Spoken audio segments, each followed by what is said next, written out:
नमस्कार। प्यार प्यार एक ऐसा खूबसूरत एहसास है जो आपके स्वभाव जीवन को खूबसूरत पलों से भर देता है। आपका प्यार में होना आपको सुख दुख से परे एक अलग अवस्था में ले जाता है, जहाँ खुद को आप सुनने में पाते हैं, जहाँ आपके लिए आपके प्यार से इम्पोर्टेंट कुछ नहीं होता है। जो होता है वो आपका प्यार ही होता है। प्यार में पड़ा इंसान खुद को एक ऐसी अवस्था में पाता है जहाँ वो खुद को भूलकर सिर्फ अपने प्रेमी का रह जाता है। पर प्यार जैसा खूबसूरत एहसास हमारे अंदर आता कहाँ से है? और क्या कोई सच में अपने प्यार के लिए सब कुछ भूलकर किसी भी हद तक जा सकता है? इन सब चीज़ों को डिस्कस करने से पहले जानते हैं कि प्यार हमें होता कैसे है। अक्सर देखा गया है कि प्यार की उत्पत्ति आकर्षण से होती है। अक्सर इंसान किसी व्यक्ति से आकर्षित होकर उस व्यक्ति से खुद को अटैच फील करने लगता है और धीरे धीरे या एकाएक खुद उस व्यक्ति के लिए खुद को समर्पित कर देता है, जहाँ उसका खुद का अस्तित्व शून्य हो जाता है और वो बस उस व्यक्ति का होके रह जाता है। वो अपने प्रेमी का केयर करने लगता है, उसे दुनिया की हर खुशी देना चाहता है, उसकी खुशी के लिए ना चाहते हुए भी उससे दूर हो जाता है, पर उसका फिक्र करता रहता है।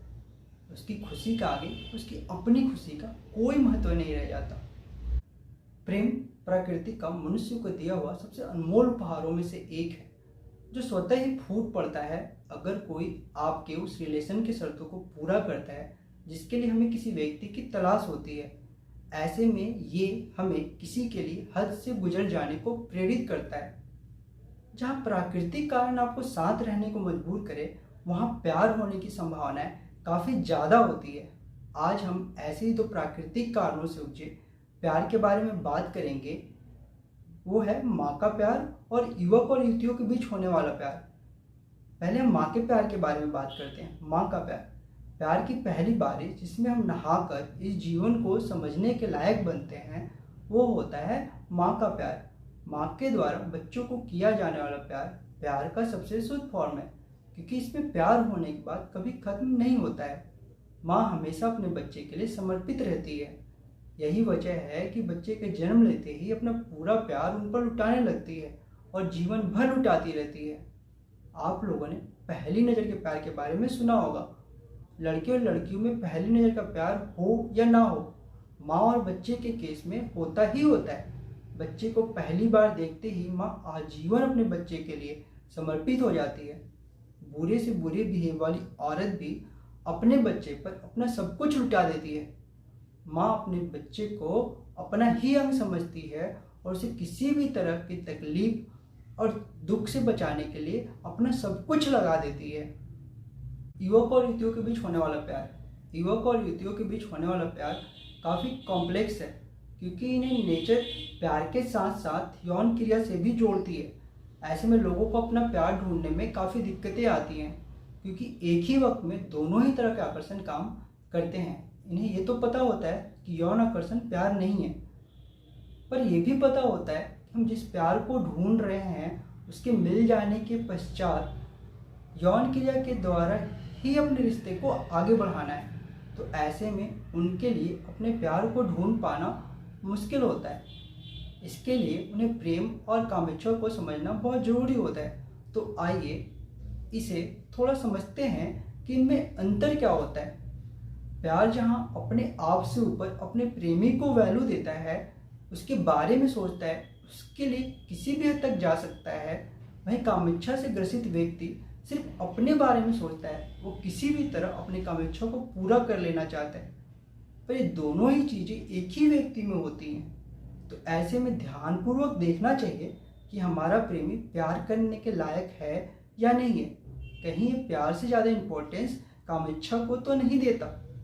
शायद ये भी एक वजह रही होगी कि हमारा इंडियन कल्चर शादी से पहले कामेच्छा को वर्जित करता है। कई बार ऐसा देखा भी गया है कि बहुत सारे लोग अपनी यौन इच्छाओं को पूरा करने के लिए लोगों को प्यार का झांसा देते हैं। ऐसे में सच्चा प्यार ढूंढने में दिक्कतें आती हैं। इसके बावजूद लोग अपना प्यार ढूंढने की कोशिश करते हैं और सफल भी होते हैं। युवा अवस्था के प्यार में दो ऐसे लोग प्यार में पड़ने की कोशिश करते हैं जिन्होंने प्यार में पड़ने की शर्तें पहले से बना रखी हैं। अगर कोई व्यक्ति इन शर्तों पर खरा उतरता है तब तो वो उससे प्यार करते हैं, परंतु कोई व्यक्ति सालों साथ रहने के बाद भी उन शर्तों पर खरा उतरना बंद कर देता है तो उसे प्यार करना भी बंद कर देते हैं। पर क्यों? इस क्यों का जवाब प्रेम में ही छिपा हुआ है। अगर आप प्रेम को समझेंगे तो प्रेम का पहला शर्त ही यही होता है कि मैं आपके लिए किसी भी हद तक जा सकता हूँ, अपने आप को पूरी तरह से समर्पित कर सकता हूँ, परंतु इसके लिए आपको हमेशा उन शर्तों पर खरा उतरना होगा जिसकी वजह से मेरा आकर्षण आप में बना रहे।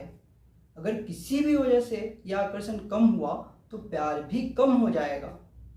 जब हम अपने यंग एज में होते हैं तो हमारी शर्तें हमारे एक्सपीरियंस कम होने की वजह से बहुत कम होती हैं। जैसा कि देखा गया है कि स्टार्टिंग एज में लोग खूबसूरती देखकर किसी से अट्रैक्ट हो जाते हैं और प्यार में पड़ जाते हैं, पर कुछ समय के बाद जब उन्हें समझ आता है कि खूबसूरती से ज़्यादा बिहेव जरूरी है, तो अगर वो इंसान जिसके साथ वो प्यार में थे बिहेव में भी अच्छा है तो प्यार बना रहता है, पर वो बिहेव में अच्छा नहीं होता तो हमारा प्यार खत्म हो जाता है। इसका मतलब ये है कि हर हाल में आकर्षण बना रहना चाहिए।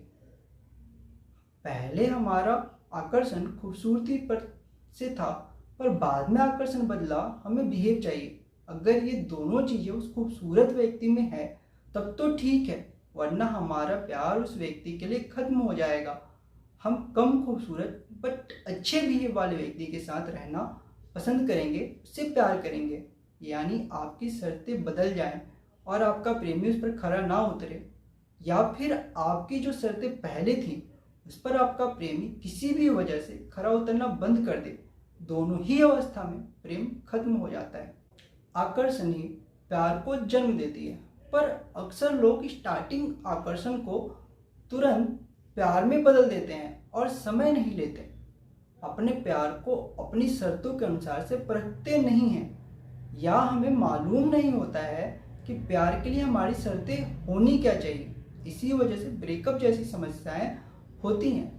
पर अगली बार जब आप प्यार में पड़ते हैं तो ब्रेकअप से सीखे एक्सपीरियंस को अपनी शर्तों में शामिल कर लेते हैं। दूसरी बार जब आपको प्यार होगा तो आप ऐसे इंसान से प्यार करने से बचेंगे जो आपके पहले प्यार में कमियां थी वैसी कमियां उस व्यक्ति में भी हो। पर यहाँ कुछ लोग कहेंगे कि बार बार प्यार होना गलत है, पर ऐसा नहीं होता है। वो प्यार भी उतना ही सच्चा होता है जितना आपका पहला प्यार। बस अंतर इतना होता है कि उस वक्त आप अपने आप के बारे में बहुत ज़्यादा नहीं जानते थे, आपको अपने बारे में ज़्यादा ज्ञान नहीं था, बट अभी आपको अपने बारे में ठीक ठाक पता है। जब जब आपको अपनी बनाई शर्तों के हिसाब से कोई पर्सन मिलता है तो आप उससे अट्रैक्शन फील करते हैं। इवन अगर एक वक्त में आपको आपकी शर्तों पर खरा उतरने वाला एक से ज़्यादा व्यक्ति मिले तो आप सबके साथ अट्रैक्शन फील करेंगे।